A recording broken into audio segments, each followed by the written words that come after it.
Hello, good evening and welcome to News at 10, another edition of News at 10 live from the News Hub at Desawi Kanda. We're also streaming live on Facebook. Remember that you can post your comments and views on the stories you hear and watch. Let's start with the major news highlights of the day.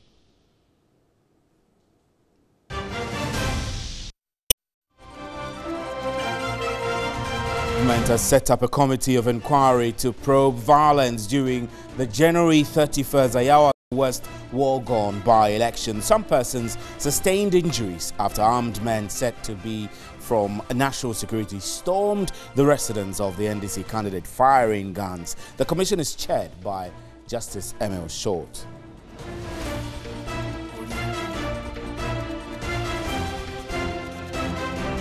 And the Electoral Commission has tasked political parties to deal with vigilantism. At a post-IPAC news conference in Accra, the Electoral Management Body condemned the clashes at the NDC parliamentary candidate's residence in the Ayawaso West War-gone constituency during the by-election.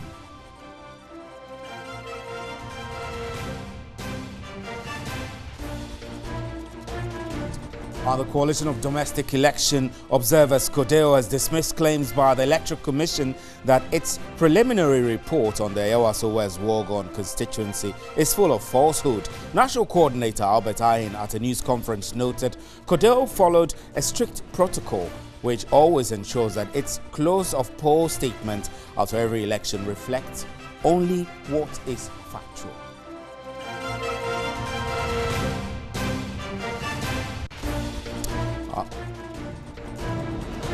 And the first accused person in the murder of the late Ebuakwa North MP Daniel Esiedu has, for the second time, accused some members in the governing New Patriotic Party MPP for contracting him to kill JB Dankwa Edu. He told an Accra magistrate court he is committed to come out with the truth, even at the peril of his life.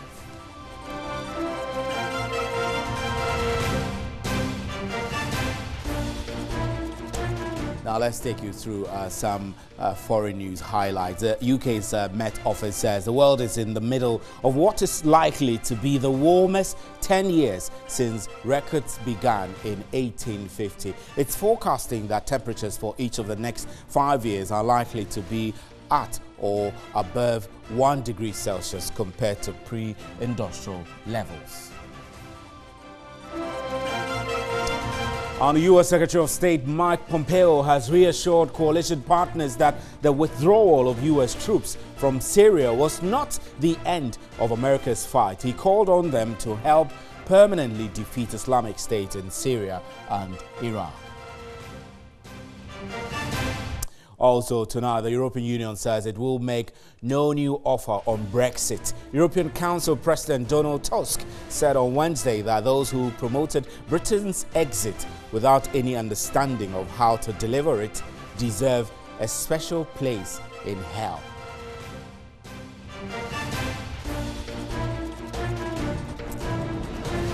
So those were our major news highlights, local and international. Remember, you're watching us live on TV3 and hearing us on 3FM 92.7. You can also follow our live stream on Facebook and on 3news.com. Up next is the big one.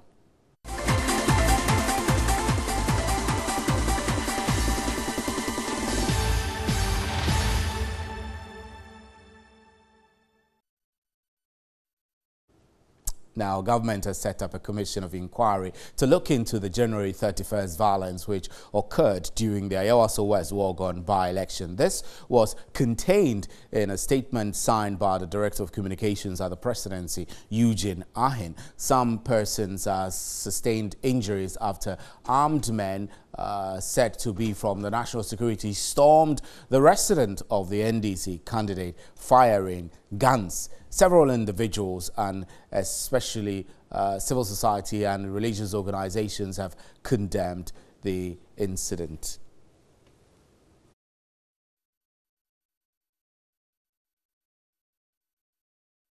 Right, so let me take you through the commission that has been set to probe the Ayawaso West Worgon constituency by-election violence. Justice Emil Schultz is the chairperson, and then Mrs. Enrita Mensah-Bonso is a member, as well as Patrick K. Echampong, also a member, Enes Kofi Abochi, who is a former dean of the Faculty of Law, GIMPA, and a private legal practitioner, has been appointed as secretary to the commission. The terms of the commission's work, terms of reference, is to 1, make a full, faithful and impartial inquiry into the circumstances and establish the facts that led to the events and associated violence during the by-election on January 31st, and also to identify anyone who is responsible or may have been involved in the events that were associated with the violence. They are also to inquire into any matter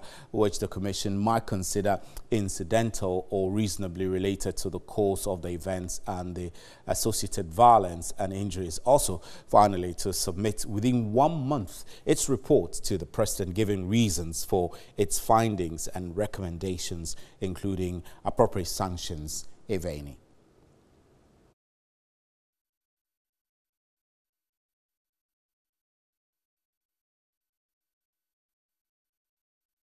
All right, let's take some other stories now. The planned demonstration by the Inter-Party Coalition for National Sovereignty in Accra might not start on unfavorable notes. Organizers and the police are locked up in disagreements over the conduct of the exercise, which seeks to press home demands for justice following the violence during the Ayawaso West Worgon by-election. The following report takes a look at the provisions in the Public Order Act. Members of the Inter-Party Coalition for National Sovereignty are aggrieved over the violence during the Ayawaso West Worgon by-election. There appears to be tension even before Agbewo demonstration. 2 letters circulating on social media seem to suggest a disagreement between the organizers and the police. According to the Public Order Act, Act 491 of 1994, a person who desires to hold any special event in any public place shall notify the police of his intention not less than 5 days before the date of the said event. The written notification should be signed and specify the nature of the event, place, route, hour, time of commencement, destination, and proposed time of closure. The Act enjoins the police to request the postponement of the special event on reasonable grounds of a potential case of violence or danger to public defense, order, safety, or health. Again, organizers are required by law and within 48 hours of the request to notify the police in writing of his willingness to comply. But in an event of failure on the part of the organizers, the Act again permits the police to apply to any judge or the chairman of a tribunal for an order to prohibit the holding of the special event.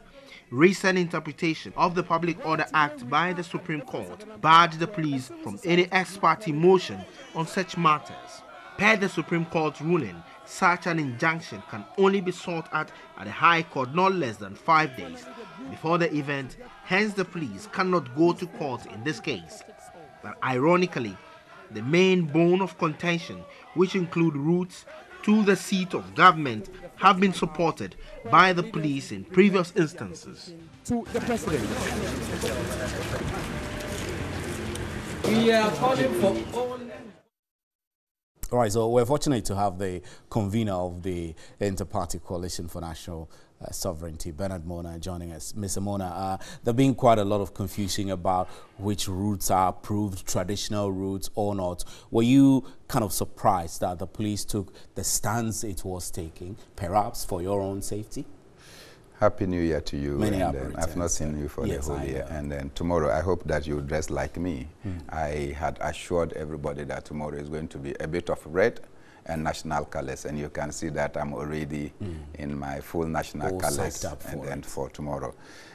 Just let me tell you that I'm happy that eventually sanity has prevailed, and the Ghana Police Service called actually this evening to assure us that our routes that we had planned for will be acceptable to them and that they will come in their numbers to ensure.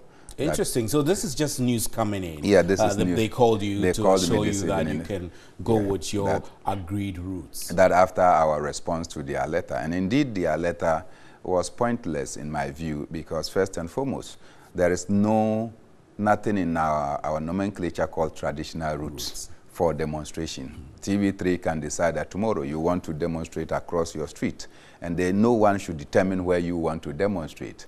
And therefore, for the police to tell us that there are some routes that are designated for demonstration in this country, for me, was absurd. And also to tell us. But you didn't think through, you didn't think, though, that perhaps the police was trying to save you from going through the central business district at a time where we notify the police in accordance. We notify the police in accordance with the dictates of the Public Order Act. That is the law. And the framers of the law took into consideration all the ramifications in policing and security, and said that notify the police so that the police can go and recce the place and do the necessary policing that will ensure, beef up the place to ensure that we are able to prosecute our agenda without let or hindrance. So I am not a security man. So the security person, if we say that we want to climb the roof, it is their duty to come and ensure that they are able to protect us, to cover. To ensure that when you climb the roof, you don't fall off. You don't fall off. And so they need to come and do that. Yeah, it is not my duty. I guess it would be irresponsible to climb the roof. Yeah, so it is not my duty to tell the police that come and do it this way or the other way. So they should come and do that. But for the police to start taking side and say that this is the route that you should take, Steve, if you are not careful, tomorrow, the police will tell you that the designated route for demonstration is in Sankana or Sugakope. And that means that you cannot demonstrate even in Accra. And that would be a danger for others. So that was to be an encroachment You're suggesting upon that the attempts by the police to divert your route was an encroachment, an encroachment on our fundamental human rights. And we pointed out to them that we don't accept anything close to that. And the other fact is that we're going to present a petition to the Minister for Interior. We are going to present a petition to the IGP and also to the President. Then you say that we should go and converge at Hasofo Park and tell the Minister to come. We should make a request to the Minister to come. So if we are at Hasofo Park and the Minister doesn't come, we should be there till the next day or till any period if the Minister doesn't come because the police have diverted us. And when you are presenting petition, you take to the doorsteps of the recipient of the petition. So I thought that indeed the police, they were biting more than... But were you getting the impression that the police were being forced, perhaps, to clamp down on your legal assembly? The initial thing that I got from the police commander was that he was acting under instructions when we met him in the office. And I said that act under the command of the law, not under any instructions. And for you to tell us that you disapprove of our... But it won't be bad if he was taking instructions and the instructions were aligned with the law. Which instructions? The instructions were contrary and ultra vires to the law. And the second most important thing is that when the police told us that by going through where we wanted to go, they would not be comfortable. Who said that we're doing the demonstration to the comfort of the police? We are not there to do demonstrations for the comfort of the police. We are going there to manifest things that even affect the police as an institution. Because what happened in Ayawaso West Wagon is a dent on professional policing, and they should also be worried. And indeed, if you met police personnel who have gone through proper police recruitment and training, they will tell you that this is not how they've been trained to act. And so they also feel a certain pinch. And by this demonstration, we are going to send the signal that we don't want hoodlums in our society and in our democratic order. And I'm happy that eventually sanity has prevailed. The police will come there to give us maximum security. We've also taken intel that some people are intending to infiltrate. And everybody exactly the concerns I have. Everybody that is coming there, if you intend to do anything untoward, we would hand you over to the police so that the law. But how will you know in advance? We will pick them up. We also have on the quiet some other people that are professionally trained.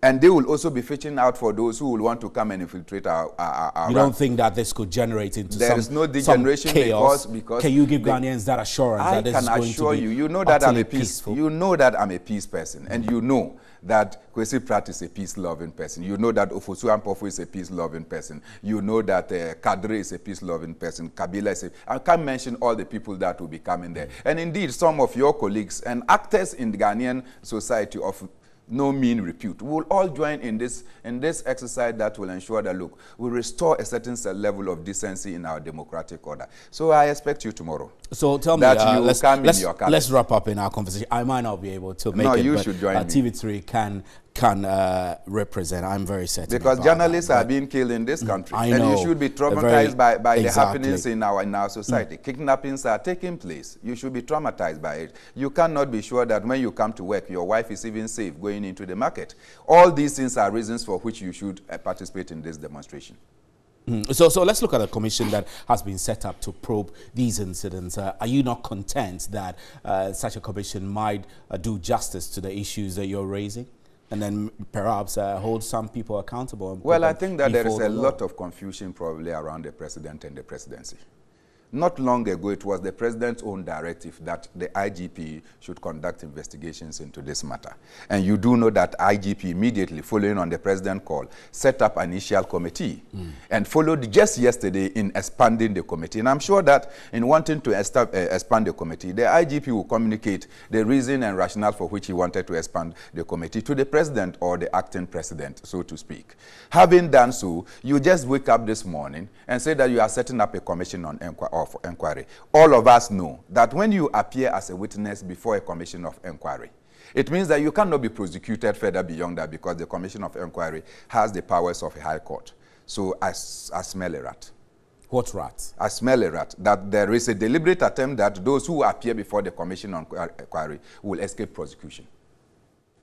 You're not happy about this? Obviously. So technically, you think that this is a sham? I say that is more than a charade. It's more than a charade, throwing iron filings into the eyes of Ghanaians so as to cover up the crime. And I said, I have repeated this. Look, the president says that his testicle is missing and he's going to look for it. It's certain that the president cannot find it because his testicle is with him.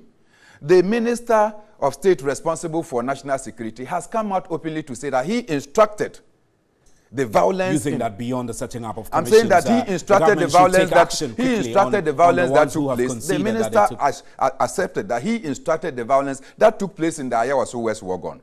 The president is still looking for the perpetrators. The first perpetrator is the minister responsible for national security. Right. Why is he still at post and why is the president not dealing with him? So run us through the plan for tomorrow's demonstrations and let's know the routes that again. Tomorrow at 6 a.m. we are all converging at the Kwame Nkrumah Gardens, which we call the Obra Spot. And then moments after that, we will all take to the left towards the Ghana Commercial Bank Towers and pass through the Kwame Nkrumah Avenue to Farisco Junction, enter into the UTC area, cut across all the way to the Atamils High Street, walk back to the Ministry of Interior where we deliver a petition to the Minister for Interior, and then get to the IGP where we deliver a petition to the IGP and end up at the presidency delivering a petition to the president. Then after that, we disperse. Mr. Mona, thank you very much for coming. I'm Stephen Enti. This is News at 10. You can hear me live on 3FM 92.7 and follow us on our live stream on Facebook. And you can catch TV3 on DSTV channel 279. We'll be right back.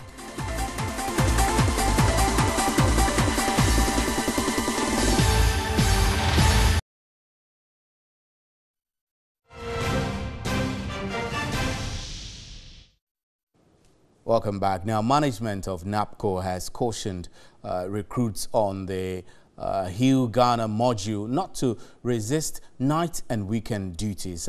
Those who will resist, according to the management, will be withdrawn from the program and others enrolled. Greater Accra Regional Coordinator of NAPCO, Haj Baba Mohammed, spoke exclusively to our correspondent, Daniel Opoko.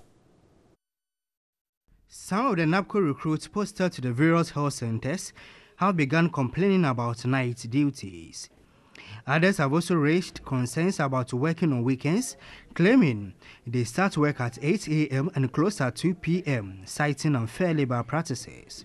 However, the management of NAPCO has cautioned those to stop resisting weekend duties or risk their exit from the program. Those who are resisting to cooperate, yes, it means you are not ready to work with NAPCO and you are not ready to help Mother Ghana move forward, and therefore you must exit from the program. They draw a monthly roster where they are supposed to rotate monthly So if it gets to your time, you are supposed to come in the night, and you say you cannot, that one will never be countenanced. Currently, some recruits are still complaining of not receiving their monthly stipend. The management said those recruits will be paid after resolving their problems with their bankers. 2000, and these are people with GN bank issues. It has just been resolved that we'll pay them with the GN bank e-switch numbers this month, this December stipends, but the subsequent ones will be paid with the e-switch numbers, the new e-switch numbers they provided. Meanwhile, NAPCO has organized a monitoring training for its regional and district coordinators expected to provide monthly reports from beneficiaries of the program. And experts in mortuary and funeral home services have asked the Ministry of Health to secure a legislative instrument to implement the policy on funeral and mortuary services to check quack attendance. The policy, when fully implemented, the experts say will also deal with the importation of substandard chemicals for embalming dead people. They were addressing a news conference in Accra. The group expressed concern about mushrooming of funeral homes without licenses and unqualified embalmers at some morgues across the country. Another issue was importation of substandard chemicals. They attributed the problem to the non-existence of a clear-cut policy direction to address the problems. Currently, the Ministry of Health, through Parliament, has passed an act to deal with the challenge, but the act lacks the legislative instrument for proper implementation. The Managing Director for Lashibi Funeral Homes, Dr. Andrew Akoto, asked the Health Ministry to secure the airline and crack the whip. As of now, there is no specific act that regulates the activities of and this is a pity. I hope that the training of the people who are going to be working in these institutions will also be clearly stated out and implemented. On the importation of substandard chemicals, a qualified embalmer had this to say. So by the addition of chemicals, other than formaldehyde, we're able to ensure that with the correct procedure and the correct training, that good quality, deep preservation is achievable. Meanwhile, a source at the sector ministry says a unit is to be set up to oversee the importation of chemicals for embalming.